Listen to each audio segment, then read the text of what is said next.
Hello and welcome to Conversations on NTA. We have a lot to talk about today. I'd like to say hello to my two sisters who are in the house, Rakiba, Elizabeth. Hi. You guys are looking fantastic. And funny, you're both in purple today. Oh, we're doing Ashwebi. And that brings us to our topic today, Ashwebi. Ashwebi started from Yoruba land and it literally means fabric for the family, fabric for friends. It's what friends and family wear together as a collection, as a group for a particular event. And it's become such a national thing, a cultural thing, and everyone loves to wear it. Most people anyway. Let's watch this clip and find out what people's views on the streets are about Ashwebi.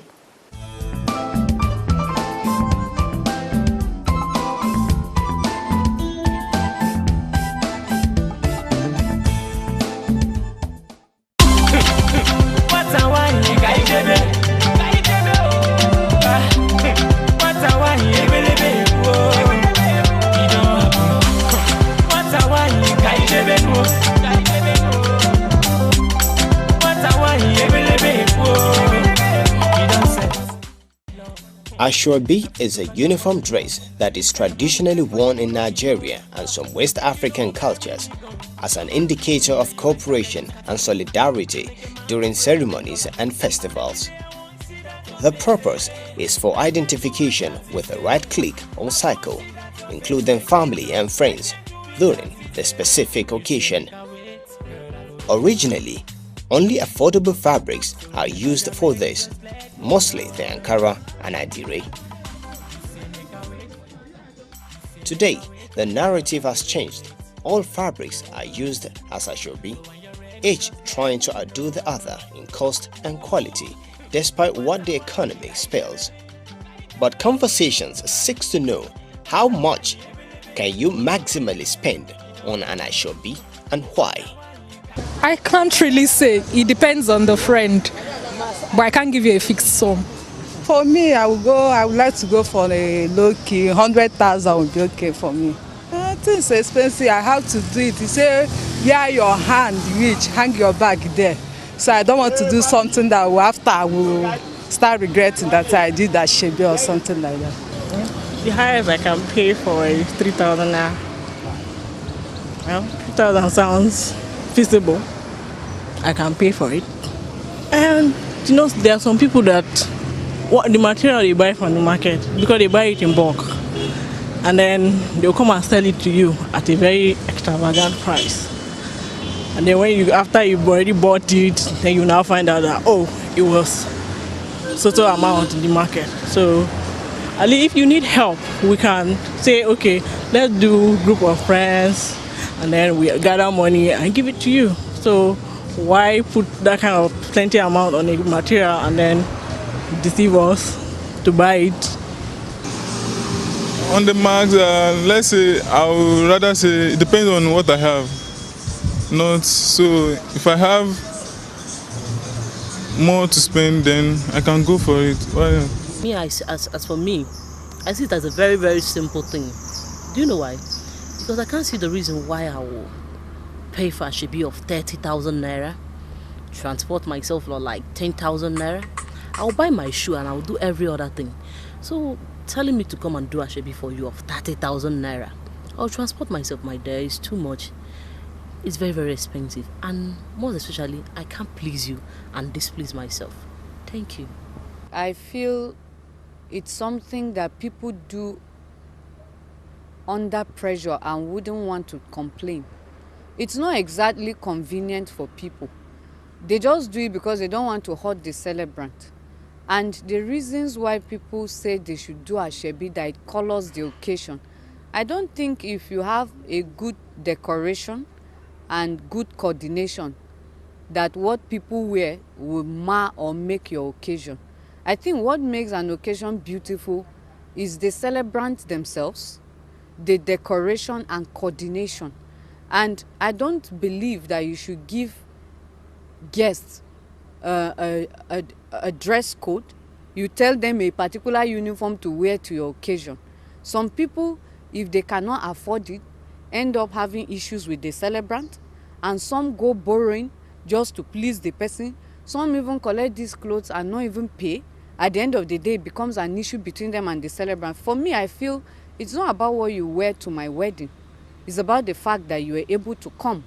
So it's apart from the train and the immediate family and ushers, I don't believe that you should give the whole guest uniform to wear. And if we are being realistic, there's no money in the country.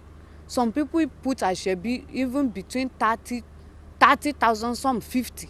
I think it's about the class of people you deal with, and it's mostly convenient for the rich. But now it has become a culture for every person. If they are marrying, they must do Ashebi. If you don't do it, it's like, it's a taboo, you are left behind. So I just want to say that you could have a beautiful occasion without Ashebi. It's not what people wear that makes your occasion. Well, Ashebi, because of the Yoruba people, what they think Ashebi is actually very necessary, especially if it's the first child. But I don't think it's actually a necessary thing. But if you know you can afford it, you can do it and no problem. But if you know you can't afford it, then it's not actually necessary. Because I have a friend now, she's going to get married soon and she's not doing Ashebi, she's not having any bridal train. So it's not as if she doesn't have the money, it's just what she wants. It's what is convenient for you. You don't have to please other people and discomfort yourself. So I don't know. I don't think Ashebi, I don't see it as a bad thing, and I also don't see it as something that is also necessary. Yeah, definitely. I feel like they are. I don't really know much about it because, I mean, the Ashwebis I've had to buy myself, they've been for close friends. And the only set of people I'll probably buy Ashwebis from are like people like I'm really close to. I think I've done some Ashwebis, quite a number of Ashwebis. And I think it's really, it's fun because when you come to grace your friend's occasion like wedding or any other event, and you're there with your colleague, your other friends, and you are wearing the same uniform, the same thing, I think it's really fun and it graces the occasion, makes everybody feel happy, even the celebrant feels happy when he or she sees the friends around him or her. So. You are watching NTA, the Nigerian Television Authority. Hi guys, everyone watching on Nigerian Television Authority. This is Yvonne Vixen Ekwere from Nigeria Live. I love you guys. Keep watching NTA. Yo, what's up people? This is Biabekul from Uganda, member Kanama King Selassie. I send me rule blessings. Hi, this is Boosie, all the way from South Africa, shouting out to you. And right now you're checking out NTA. I go by the name Stone Boy. Boy, you don't know you're watching NTA TV. Keep it in tune. Beep. NTA, you can't beat the reach.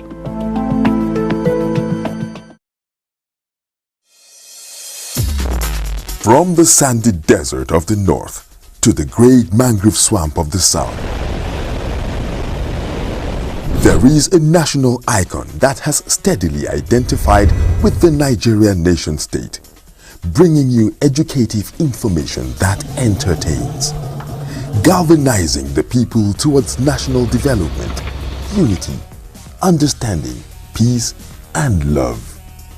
We have inspired the people through decades of thorough professionalism in television broadcasting and undiluted patriotism. With our presence in over 110 cities across the nation, beaming television signals within the continent of Africa and across the Atlantic, the Nigerian Television Authority has indeed come of age. We are still here and even stronger to face the challenges of nation building. NTA, we are Africa's largest television network. You can't beat the reach.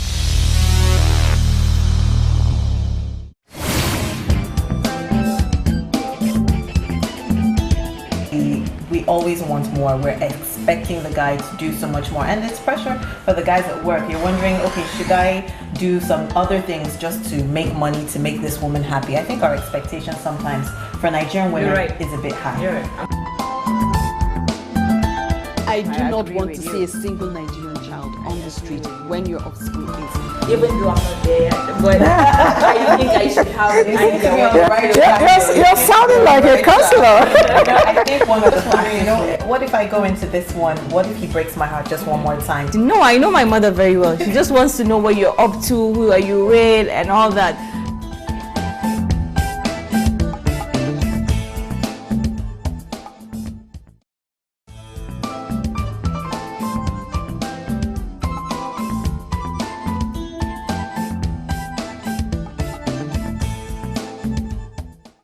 So, Asoebi has different aspects, the good, the bad, and the ugly. What are your thoughts, Lizzie? For me, Asoebi remains one of the best things that happened to us. You know, at the same time, it's also something I wish we took away, because just like you, it has the good, the bad, and sometimes really the ugly. Yes. You know, you come into a function, you see, sea of human beings, heads put together, looking quite alike. It's a pleasant sight for me. And, it actually does help. I was going to a function some time ago. I lost the invitation card, but I knew where the place was. But I didn't know exactly the compound I was going to. It was a burial.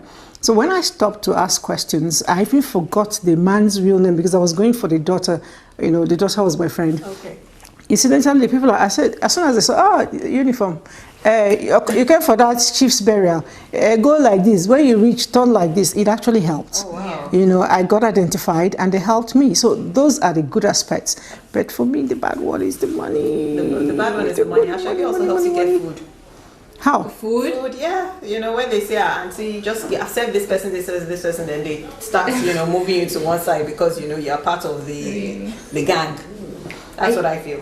I've heard that before. Yes. People come into a wedding or a function, really, and there's food for women in green, food for women in red. Yes. What kind of thing is that? It helps in organization, yes. Especially in, let's say, seating area. They'll say, okay, those with the red headgear are going to sit on this. It beautifies the place. But I'm not against that, but what about the food sharing? Food sharing. It gives you some sort of sense of entitlement. They assign a certain people to a particular group. Yes. Like the caterers, they will say, okay, you handle the people in red gear, you handle the people in blue gear. It makes organization easier. But like we said, it's the financial burden it puts on us. No, but what if I walk into a ceremony and I don't belong to any of those? Or maybe the teller didn't finish on time and then I just decide to go. Well, you don't have the privilege of being served. Yeah. But that's bad. Yeah, that's bad. That's bad. I think it's just a privilege. You might be served, but then they give those with that should be more privileged because they feel you're important. You're important. Even though everybody's important. And then the Asoebi people now end up beating their chest and saying, no, but I didn't get souvenir. You feel some sort of sense of entitlement. Exactly. Where's my souvenir? After all, I bought Asoebi. But do you blame them? Because sometimes the money you pay for Asoebi, you're paying for your souvenir, the food, rice, the minerals and everything. Because you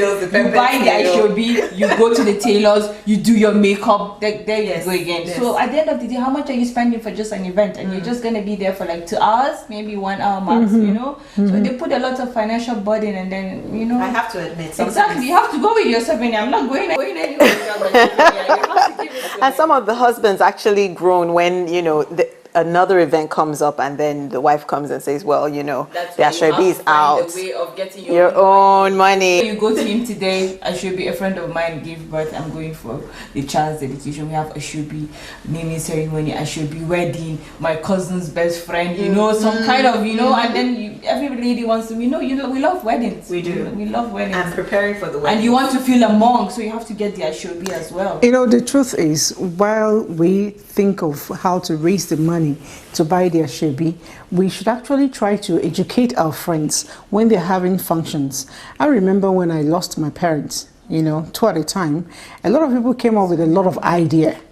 They wanted to buy this, they wanted to buy that, and I said, any Asoebi you're doing that is beyond 2,000 naira, count me out. Wow. I'm not part of it. I don't want lace. Yeah. Because the idea about Asoebi is the color. Yeah. The uniformity. Yes. And they actually did it. You know what happened? The story hasn't finished. Somebody went and got the Asoebi fabrics And then came back to me. We got it actually for 2,000. Okay. But we want to sell it for 5,000. I said, for what?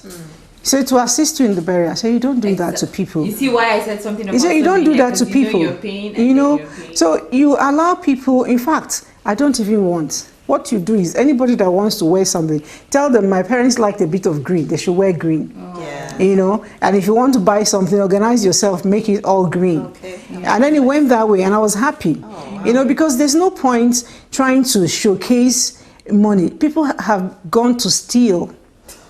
Girls have prostituted, seriously, just to get the money to belong. And then if you come to some functions, weddings, they have 3 classes. Yes. I call them the jambites, the year 2, and the final year students. Yeah. You know, so these ones are wearing Ankara, these ones are wearing paperless, these ones are wearing the stone lace. You know, it doesn't make sense. And then you say we're equal. Once you do that in a function, you've already demarcated people. Yeah. Some people will come in with a mindset. Yes. We're not really that important. Yes. You know, even Ashwebi has come between a lot of friendships that I know personally of. A friend of mine took a Ashwebi of about 45,000 naira, and she had this one friend that couldn't afford it, who called and explained that, okay, I already have pink, can I wear pink? And she just got all snotty and she acted like, well, if you insist, no problem, if you're not taking, you know, and it affected their friendship even up till now, you know. And I don't feel that something like Ashwebi should come between a friendship of so many years, just because I didn't have the money at that point in time. About friendship, it affects marriages. Seriously. But the truth is, must Ashwebi be expensive? Why do we choose an expensive Ashwebi? What are we trying to, you know, achieve by doing that? I think it's just putting a task on people. Some might not even be in the same area you live. They have to travel to come to your wedding. Mm-hmm. You know, we just make it just something nice, just to be identified. For me, I think it's just for the identification. That's what I see Ashwebi for. You know, they're going extra mile. I think I like that bit too. Some people just tell you the color of the day is burgundy. Yeah. Some will tell you it's red and blue on head. Yes. You know, all manner of colors. You were teaching me about the colors. You said burnt orange? Burnt orange, electric blue, aqua green. Do you think you'll ever reach that stage where you'll be like, I'm sorry, I don't take Ashwebi? Because they are a group of people that don't take Ashwebi as a rule. I can't do that because I took Ashwebi. I'll give you the money sometimes. Really? Because I wear Ashwebi only once. I go for the wedding and that's it. I never wear it again. Really? So why would I buy Ashwebi for 50,000? Maybe go to the tailors, pay like 20,000, do my makeup, and then I'll have to give you, you know, a gift. Gift for your wedding. Maybe if you're not here, I have to travel. So for me, I'd rather say no, please. You know what? For my wedding, my friends took my Ashwebi. So for whatever event they'll have for the next 10 or 20 years, I will still have to take Ashwebi. No. I don't think I can reach that stage where I'll be like, I can't take Ashwebi. Sometimes free. Yeah, sometimes you know, you know, when I had my wedding, donkey years back, don't ask me how many years. You won't. All right, I actually made Ashwebi, 2 colors, and they were all free. Really? Mm-hmm. People were, you know. How did you manage to finance that? The truth is, the Ashwebi was for family and friends. And then that's way back when it was just family and friends. Now it's everyone.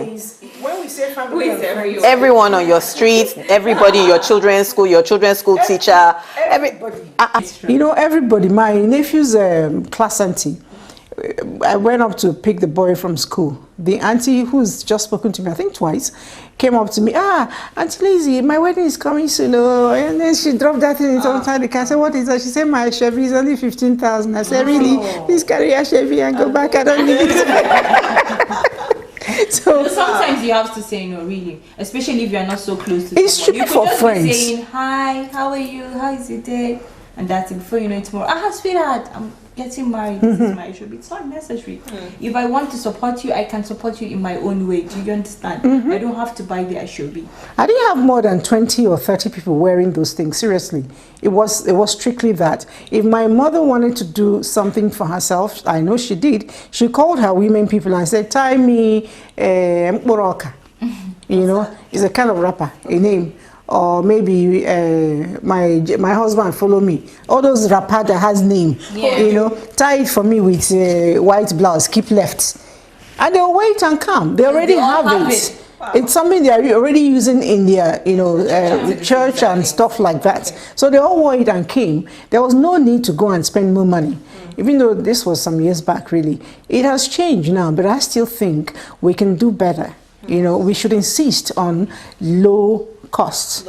We should not, because some brides take it. And I think we should stick above. to just colors, even though sometimes some people can wear some colors to your wedding. And you'll be you? Yeah. Where did you come from? there are some colors that really get confusing. Exactly. A step ahead and take, accessories as well. You must wear the same accessories. And you know what? And if you see people with Ashwebi, the styles they make on their Ashwebi, and you'll be wondering, is this the bride? Is it the same fabric? You get confused sometimes. Yeah, even the bride, because sometimes they overdo it. Yeah. Yeah, Ashwebi styles and all that. We should be blaming people like Rakiba.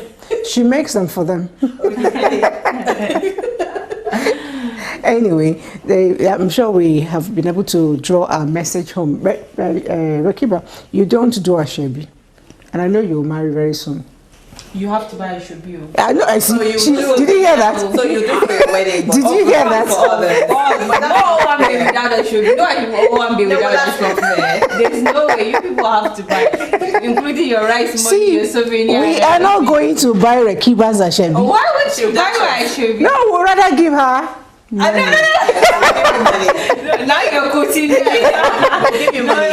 No, I didn't mean it like that. All right, but I know you will step it down. When we get there, we cross the bridge. All right, thank you so much. And when you talk about Ashwebi being expensive, I begin to wonder, isn't it one of the reasons why girls don't get married, why men are not getting married?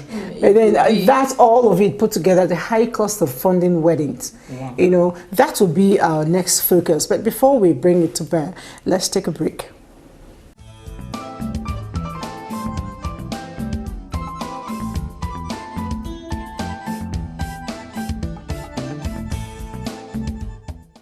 What I have, I will spend on my wedding.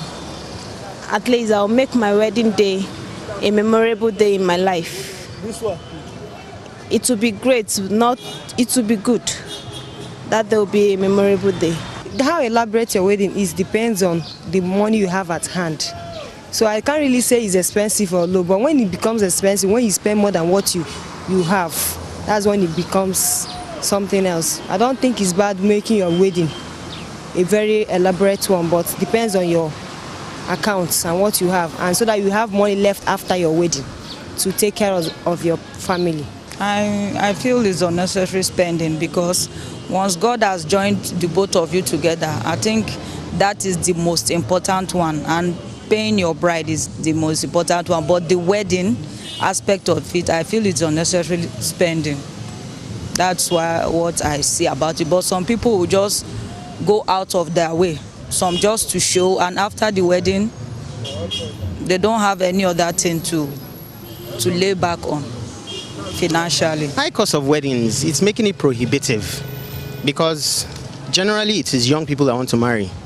Most of them are just starting out in life, they've not made so much. There's no point spending so much on your wedding, then you drink the gari after. You eat rice and chicken during the wedding, then people will leave you, go home, and you start drinking gari, or you start fighting for finances. It's making it prohibitive. So depend on what I have at hand, then I'll make an agreement with my fiancé, how much I will spend. Each can be able to consider me, in order so that after wedding we should not suffer of a financial, so that we can be able to feed ourselves at home. Anything within my standard, anything I can. For instance, if I'm working, if I'm earning a big money, I will willing to spend everything on my wedding, so that I will come out, so that the wedding will come out in a flying color. I honestly think it depends on the individual. Not every wedding is expensive. It just depends on your partner. If your partner is understanding, you can bring it down. But quite honestly, everything is high. It's not only weddings. So I wouldn't say it's necessarily only weddings that are expensive. But some ladies have actually taken it up a notch. They've taken it far too, way more than it should be. Trying to impress everybody and trying to make everybody feel as if it's their day, it's the best. But honestly, it's discouraging. It's very, very discouraging. It has it has limited a lot of young people from getting married on time. When you factor in the cost you have to bear to successfully foot a wedding in Nigeria, the cost is almost outrageous. It's enough to build you a house in some cases. So I think we should really do something about it. Ladies should be more understanding. Thank you. What I would say is, no matter how you want to take the wedding to be low, it must be costly because you must spend whether you like it or not. But it depends on how you want it to be. You can decide to spend little, you can decide to spend more if you have, but if you don't have, you do what you can afford. Well, I believe for weddings, people should cut their coat according to their sizes. I'm of the mindset that when you're getting married, you don't necessarily have to go over budget. You have to know your pocket. For example, as a civil servant, you know what you are earning. So what's now the need of having such a flamboyant wedding when you know the wedding you're planning for, the wedding you're doing, it's way above your income and all that. Yes, most these days weddings are very expensive, and you see people going into debt just to get married. It shouldn't be so. If you can afford a wedding whereby you just call a very few friends, your family, your wife's family, well, it's fine. But what's the need of having a wedding whereby you spend so much money, at the end of it all, you have nothing to fall back at? We should always remember that it's not all about the wedding. Marriage is the main thing. Marriage is more important than the wedding. If you cut, no one will kill you for cutting your coat according to your size for your wedding. Is what you can afford. And another thing that people tend to stress themselves about for weddings is for maybe souvenirs and all that. I've been to weddings whereby they don't have any souvenirs, and it went on well. It shouldn't be. You shouldn't do what other people are doing. Yeah, there are some people that can afford the very expensive wedding, but if you know the kind of person you are and your income, your living, you can't afford up to that. Just do what will be very convenient for you.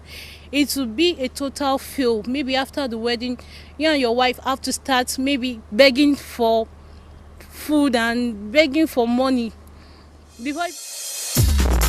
From the sandy desert of the north to the great mangrove swamp of the south,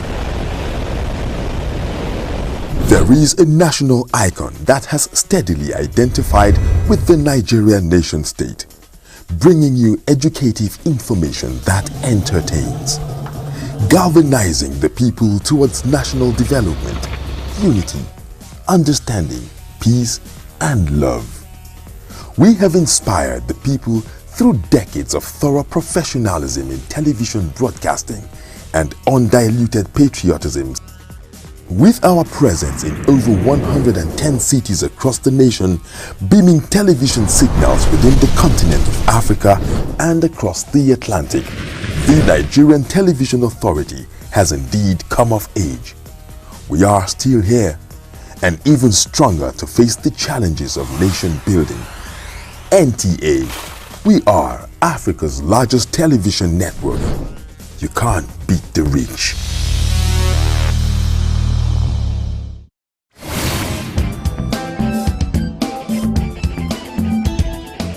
We always want more. We're expecting the guy to do so much more, and it's pressure for the guys at work. You're wondering, okay, should I do some other things just to make money, to make this woman happy? I think our expectations sometimes for Nigerian women is a bit high. You're right. I do not want to see a single Nigerian child on the street when you're of school age. Even though I'm not there, but I think I should have it. You're sounding like a counselor. I think one of the times, what if I go into this one? What if he breaks my heart just one more time? No, I know my mother very well. She just wants to know what you're up to, who are you with, and all that.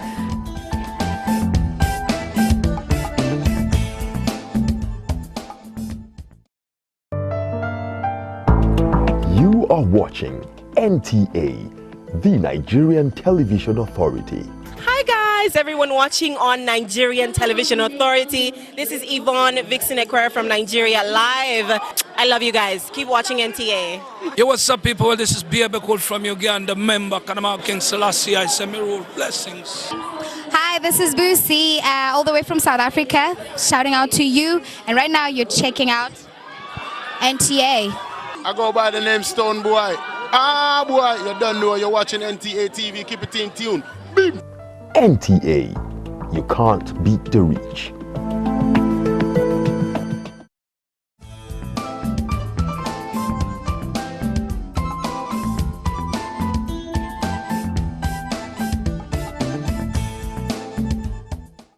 You know, weddings are one of those ceremonies I love to attend.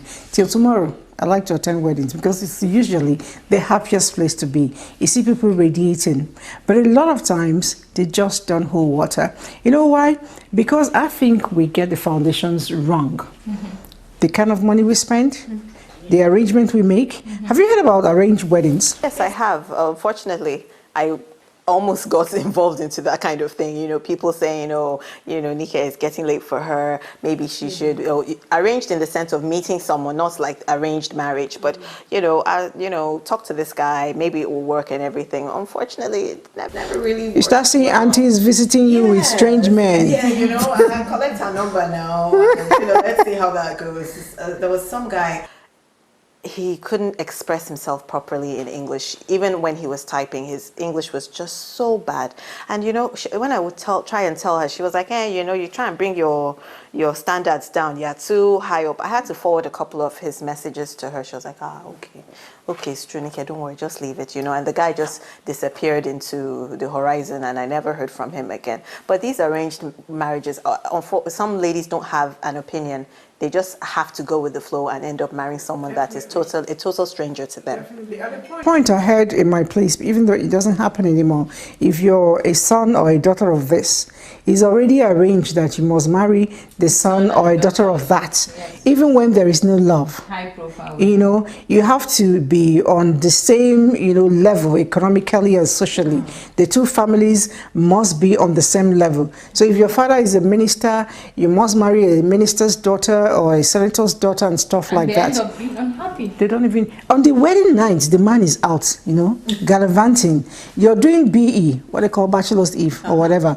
Everybody's having a gig. The guy is particularly dancing with his girlfriend. And I wonder, is it worth it? A lot of times, such weddings I've seen ended up after 6 months. Yeah. Exactly, or even less. And then the whole money pumped in, you ask, what is it? What happened? Sometimes the expectation is very high on the part of the parents or the family. The kind of lists, I don't know, in Yoruba land we have long lists. You know, we ask for 45 tubers of yam. 45 tubers of yam? 42 tubers of yam. And no, are you assuming or? No, 42. Well, in my own case, it was 42 tubers of yam. Like seriously, who was eating it? Well, they share it. And you know, not at my wedding, but another wedding I witnessed, you know, the alaga, the speaker for the family, was inspecting the yam to make sure it was, correct, you know, sizable, correct yam. Yes. They were like, what kind of yam is this? This yam is not a sizable yam. So, you know, those kind of things really matter. And it brings pressure on the family. The African culture. I love it. But sometimes... Or did you have to do other things? Or other things, long list of the things. You do goats too? There's one I Yes, there's the goats, there's the kola nut, no calabash on my end, sugar, salt, soft drinks, malts, things like that. And then, of course, we have envelopes. They call it owo babagbo. That's like an envelope for the fathers in the house. What's in the envelope? Okay, money. But usually it's very small amounts of money. They'll say 100 naira. That's for the engagement. That's for the engagement. Introduction, rather. No, engagement itself. Introduction really is, as Yorubas will call it, momi moe. You know, let me meet you, knowing me, knowing you, like Abba says. It's supposed to be very family event in the sitting room, but these days it's gone bonkers. It's gone beyond what anyone has ever imagined. I mean, sometimes you have people doing... Really, the cost comes from getting the boxes. Okay. You know, if you're going to ask a girl's hand in marriage, you go to the parents and then you ask for a hand in marriage, they give you the consent and then you start the procedure, you fix a date. For some people, they bring the boxes before the wedding. What's the boxes?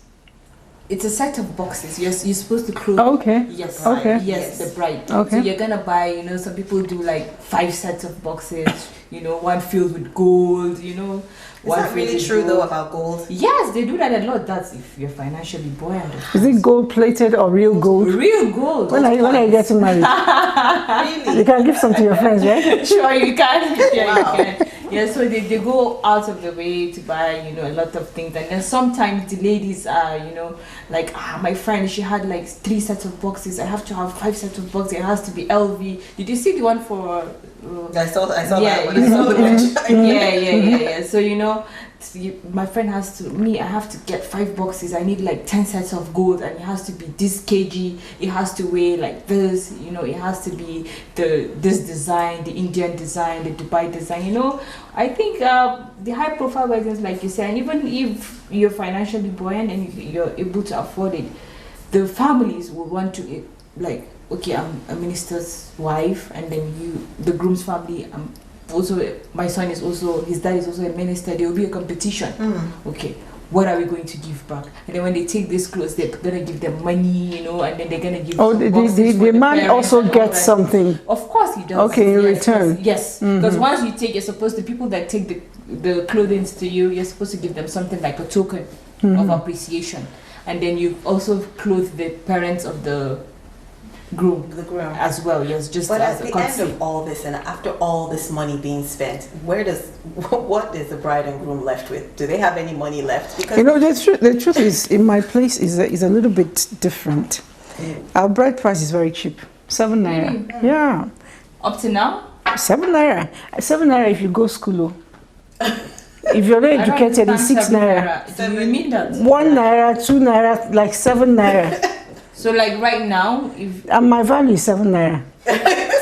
And they count 7 naira. 7 naira, and put it in a plate and cover it with palm front. Oh, really? Not even handkerchief. So it doesn't add value. It doesn't really. The only value I added is 1 naira because I went to school. Wow. If you didn't go to school, you get 6 naira. But wait, hear the rest of the story. I got you excited, right? Yeah. Well, there's a long list. There's a long list. Bride price is just one of many. So when you hear you're marrying a Aruba girl for 7 naira, you get excited. Why for cheap price? You come around. Number 1, you bring buckets. And I really don't know what they do with those buckets, really. Big buckets, like 200 pieces. Plastic metals. There's one they call Molisala Mohammed or whatever. Okay, yes. With cover and stuff like that. Drums and all that. I don't know what they do with it. You bring it. The more friends you have, that's the good part of it anyway. If I'm a man and I'm getting married, I'll tell my friends. The female friends, relations, everybody sends in buckets. So if you bring in bucket like 50, we know you're not very social. You don't have friends, yes. 50? Wow. It's not good enough. So it has to count like 100, 200. Who carries the buckets? Oh, the women. And they try to carry it 1-1 and file in single row. I wish I had a clip to show you. So the whole process takes like 10 hours? Which 10 hours? These days now, they're sharp. What they do is they just pack it into a car and come close to the girl's place. And then everybody takes 1-1 and they carry it with, each bucket must have a soap. A tablet of soap, maybe any toilet soap. So it's for bathing? The bucket is for bathing, really. And then and the soap too? Yes. So she doesn't get it. Wow. So you also clothe the lady, and maybe it may not come in 5 boxes, but definitely has to be big. Okay. It has to be big. Wrappers, everything she's expected. It's expected that once you have done the traditional wedding, the girl's look should change. So you buff her up from head to toe. Everything she needs, from soap, from food, beverages, everything, clothes. And you do the same for the mother and the father. So, but I tell people, a lot of young people want to get into marriage. And those things, even when the parents are trying to make it easy, the girl will always say, why will my own be different? My friends, like you said, did this, did that, did that. Why will my own be different? But like the question you asked is, after spending all this money, what happens to you? Some people get married, they go for honeymoon, and they disappear from there because they're owing so much. It's true. They're expecting to make returns at their wedding. Yes. Some people are dancing on their wedding day. They are not really dancing. They are looking at how much did she spend on me. Yes. You know. But you know, the whole idea, I think it's not even about the process. It's the wedding itself. Let's talk about the wedding itself. Mhm. You have to get a photographer, an MC, a DJ, the catering activities, you know, the decorator, and lots of There's it. something I just realized. I've been seeing that at weddings, like a canvas that they lay on the ground where the bride will dance. Okay, that they call it the dance. Is it a dance step or the? Yeah, where they dance. Yes. And sometimes it glitters once Yeah, I've they're never moving. seen it Yes, before, yes, and I'm like, yes. wow, this That's is the new. dance floor. Yes. Wow, and I'm sure that costs quite They a do bit of money. fireworks, the Yes, cakes, yes. bananas. They go all and above for weddings. The one that is getting me really mad now is pre-wedding photos. Really? Oh, but some of them are so cute. No. The cost of even doing it, the kind of stupid shots they even take, Exactly. and then they That's finish. my concern. They finish. The shots they even take. There is one I saw. The girl was lying down on his lap. That one was nice. There was one I saw. The man was sitting on the toilet pole, and the girl was brushing teeth, and they took it pre-wedding photo. What are you teaching me from there? Out of ideas. Yeah, I think they're out of ideas. You know, But they're actually I guess very they're trying cool to- ones. There was another one I saw. Yeah. The man was kneeling down with his head raised, up, and the girl was wearing a military clothes and was flogging the guy, and he was crying about it. We're out of ideas. When You it know, comes to some of those shots. so I'm like, what are you trying to tell us? Are you going to be molesting your husband when you get married? I believe sometimes we do things that are unnecessary. Yeah. Everybody wants to have a flamboyant wedding. It's something that's gonna be once in a lifetime. Yes. Even if, God forbid, you get divorced, there's nothing like your first wedding. It's nothing like your first You know, wedding. the question- You have to do it right. You have to get it right, but don't go overboard. Do it within your own limits. There's no sense in you after getting married and then you're unhappy, you're depressed at home with your wife. Even the first week of your marriage, you're like, baby, how do we cope up? How do we pay this? How do we settle this bill? This phone call, Ketra is calling, you're a guy, you have to pay me my money. You know, lots of tensions. I don't think it's necessary. Just do something simple and nice and classy. That's it. You don't have to impress people. It's Who your who life. are you impressing? There are some celebrities that have actually set the pace for us. People like Stephanie Okere, Funke, a whole lot of them. They had very quiet weddings. Nobody knew when they got married. It's even better. And then they came out. We seem to want to emulate them. How come we're not emulating this part? And I keep telling you, telling people really, if you do your weddings and spend all the money, would you then become, is it Bill Gates? I think it's the society. Everybody wants to fit in. Everybody wants to feel along. I belong. Everybody wants to give people something to talk about. Sadly, we do things to impress people, not to satisfy ourselves. Yes. That's it. Basically, it's all about people. What will Mr. A say? What will Mr. B say? I want my wedding to be on Bella Naija. I want my wedding to be all over Instagram, all over social media. It finishes in one day. It finishes, in fact, even within that one And day. then the tension is on you. The story that comes next, it pushes that one down. It should tell you a story. It should tell you something really. It's just a matter My question now is, I think I'll take it back to our friends in the house, and you can answer us via the social media handle on the screen. My question is, if you spend all your money doing your wedding, maybe you're the girl who's first demand to it, and at the end of the day, you go into that home, there's nothing to do. There's nothing to use for your family to take to start your life. What would you do? What would be your reaction? Would you call your husband a bad person? Those are some fantastic questions that you raised, Elizabeth, and I can't wait to hear what your views are on this exact topic. I am Nike, and with me are Elizabeth, Rekiva. Thank you so much for joining us, and join us again soon.